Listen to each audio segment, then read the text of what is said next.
Hello friends, कैसे हैं आप सब लोग। आई होप कि आप सब लोग ठीक होंगे। मेरे पीछे का बैकग्राउंड को इग्नोर करना। ये मेरे बेटे ने अपने सारे फेवरेट कार्टून कैरेक्टर्स बना बना के स्टिक कर दिए हैं। Hello hi, welcome back to my channel Earth Mom Dehradun और मैं हूं ज्योति। वेलकम करती हूं आप सभी का अपने चैनल में। Without further delay let's get start the video. Friends, बड़े बुजुर्ग ना एक कहावत कह के गए हैं और इन कहावतों का मीनिंग ना जैसे जैसे हमारी एज बढ़ती है ना, हमें तब समझ में आता है कि बड़े बुजुर्ग जो कहावत छोड़ के गए हैं ना अपने पीछे, वो कहावत बिल्कुल सटीक है। तो आज मुझे उसी कहावत में से एक कहावत याद आ रही है कि जो बेइज्जत लोग होते हैं ना, उनको इज्जत हजम नहीं होती। और ये वाकई में प्रूव कर दिया है नाफरमान मलिक की फैमिली ने कि जब तक सपना चुप थी, इनकी इज्जत बनी हुई थी। लेकिन इन लोगों को इज्जत बिल्कुल पसंद ही नहीं है। इन्हें अच्छा ही नहीं लगता कि कोई इनकी इज्जत करे या कोई इनकी पोल ना खोले। इनको बिल्कुल पसंद नहीं है। ये चाहते हैं कि हमारी इतनी बेइज्जती हो, इतनी बेइज्जती हो, क्योंकि बेइज्जती में भीगे हुए लोग हैं ना, तो इज्जत कैसे रास आएगी। तो जब तक सपना चुप थी, इनको चुल हो रही थी कि यार ये चुप क्यों है, क्यों है, क्यों है। तो अब जब सपना ने मुंह खोला है तो बहुत सारी चीजें सामने आई हैं, बहुत सारी चीजें।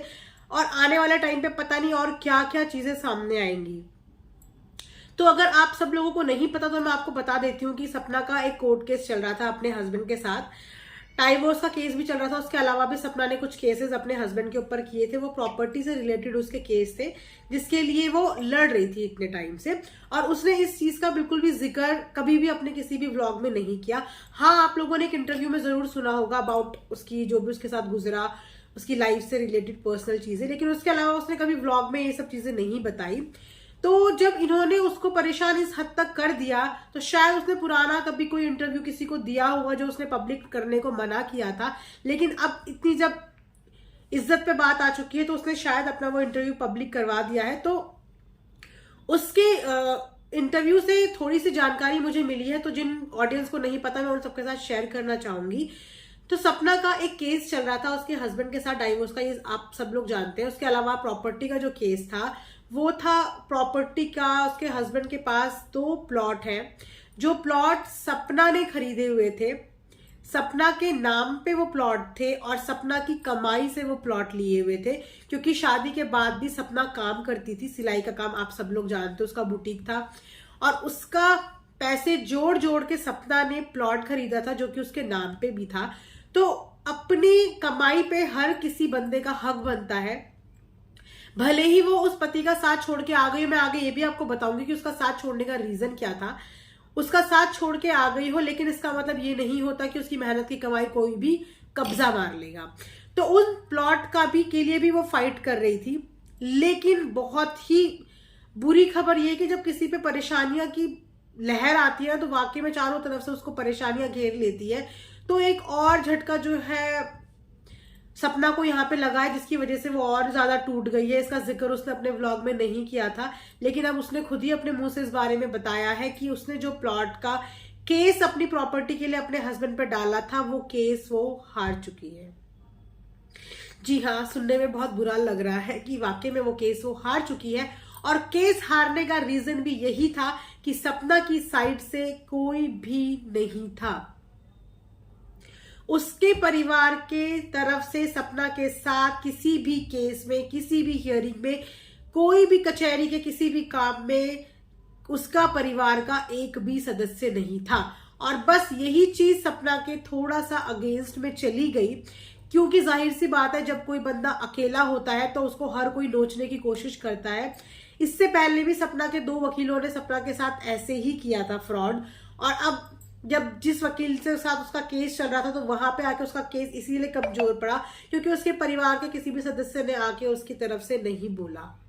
और कागजों में भी इतनी ज्यादा हेरा फेरी कर दी गई थी, इतनी ज्यादा गंद मचा दी गई थी उसके प्रॉपर्टी के पेपर्स में कि उस बेचारी के हाथ से वो प्रॉपर्टी भी निकल गई। अब अगर कोई औरत प्रॉपर्टी के लिए लड़ रही है तो मैं जानती हूँ कि आप में से बहुत लोग बोलोगे कि लालची है, लालची है। इसमें लालच की कोई बात नहीं। अगर कोई इंसान, कोई अकेली औरत अपने बच्चे के भविष्य के लिए अपनी कोई जमा पूंजी जोड़ रही है या अपनी कोई जमा पूंजी एक्सपेक्ट करती है तो इसमें आप उसको लालची नहीं कह सकते, क्योंकि यूट्यूब चैनल उसने बहुत बाद में शुरू किया है। ये केस उसका बहुत टाइम से चल रहा है और यूट्यूब चैनल की इनकम से कितना इनकम आप लोग कमा लेते हो, आज इनकम आई है कल इनकम नहीं है, कोई फ्यूचर सिक्योर जॉब नहीं है किसी की।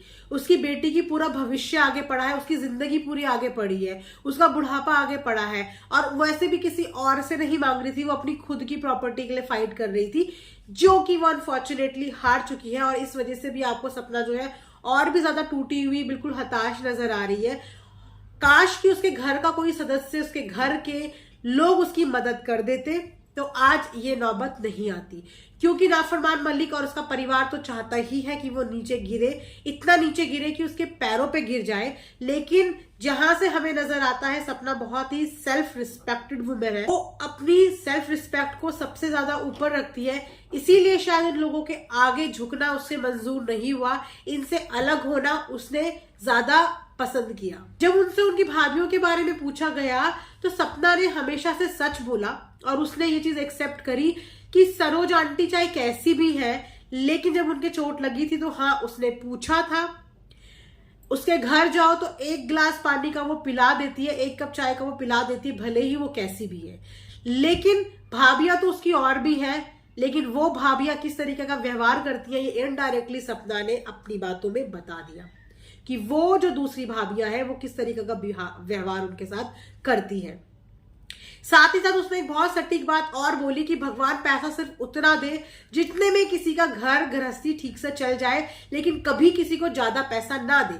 तो ये डायरेक्टली इशारा उस नाफरमान मलिक की सो कॉल्ड फैमिली पे था, जिनको पैसे जिंदगी में कभी मिले नहीं, चोरी कर करके जिन्होंने पैसे इकट्ठे करे, और जब उनको पैसों मिलने लगे तो उन्हें वो पैसे हजम करने नहीं आ रहे, उन पैसों को संभालना नहीं आ पा रहा है। तो उसने यही बात बोली कि जब इंसान को पैसा मिल जाता है ना तो वो बावला हो जाता है, वो पागल हो जाता है, उसको समझ ही नहीं आता, वो अपने से नीचे सारी दुनिया को अपने से नीचे देखता है और खुद को सबसे ऊपर देखता है।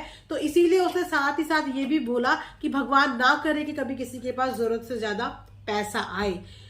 और साथ ही साथ उसके हस्बैंड के बारे में भी बहुत सारी ऐसी बातें आ रही है, और रीजन ये आ रहा है, वो कह रही थी कि मैं समय आने पे इस बारे में बताऊंगी कि मैंने अपने हस्बैंड को क्यों छोड़ा, ऐसी क्या सर्कमस्टांसेस वहां पे हो गए थे।